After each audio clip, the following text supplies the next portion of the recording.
सरकार में अभी थोड़ी भी लाज बची होगी तो उस यूजीसी गाइडलाइंस को बाकायदा विड्रॉ कर एक न्यू गाइडलाइंस कैंपसेस पे लागू करेंगे। यूजीसी के नए नियमों को लेकर जब सत्ता पक्ष और विपक्ष से सवाल पूछे गए तो हर तरफ ऐसी शांति छा गई मानो किसी की मौत का मातम मनाया जा रहा हो। न विपक्ष के नेता राहुल गांधी ने सवर्णों का पक्ष लिया और न ही प्रधानमंत्री नरेंद्र मोदी ने। लेकिन इसी बीच विपक्ष से एक ऐसी महिला ने रानी लक्ष्मीबाई का रूप रखा जिसकी किसी ने कल्पना भी नहीं की थी। जी हां, हम बात कर रहे हैं शिवसेना से राज्यसभा सांसद प्रियंका चतुर्वेदी की। शिवसेना यूबीटी की राज्यसभा सांसद प्रियंका चतुर्वेदी ने, जिन्होंने यूजीसी के नए नियमों को खुली चुनौती दी और सरकार को कटघरे में खड़ा कर दिया।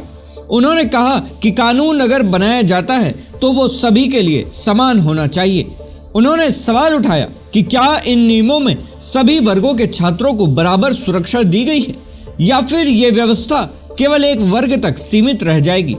उनका तर्क था कि मानसिक उत्पीड़न, अकादमिक प्रताड़ना और व्यक्तिगत रंजिश के मामले किसी भी छात्र के साथ हो सकते हैं, फिर सुरक्षा का दायरा सीमित क्यों रखा गया। आइए आपको उनका ये वीडियो दिखाते हैं।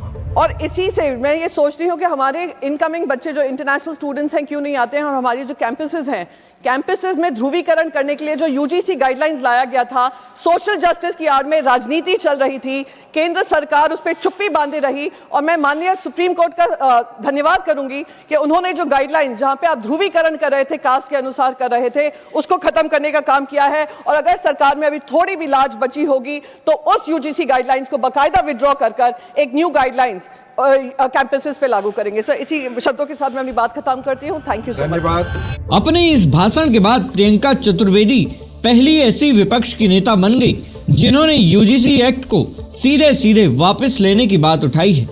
आपको बता दें कि देश भर में सवर्णों के यूजीसी एक्ट के विरोध के बाद सुप्रीम कोर्ट ने इस नए एक्ट पर रोक लगा दी है और अब इसकी सुनवाई 19 मार्च को होनी है। अब सवाल आपसे है, क्या प्रियंका चतुर्वेदी की आपत्तियां जायज हैं? क्या सवर्ण समाज की आवाज उठाने के लिए उनकी इज्जत बढ़ने वाली है? अपनी राय हमें कमेंट बॉक्स में जरूर बताएं। ब्यूरो रिपोर्ट, सरकारी मंथन।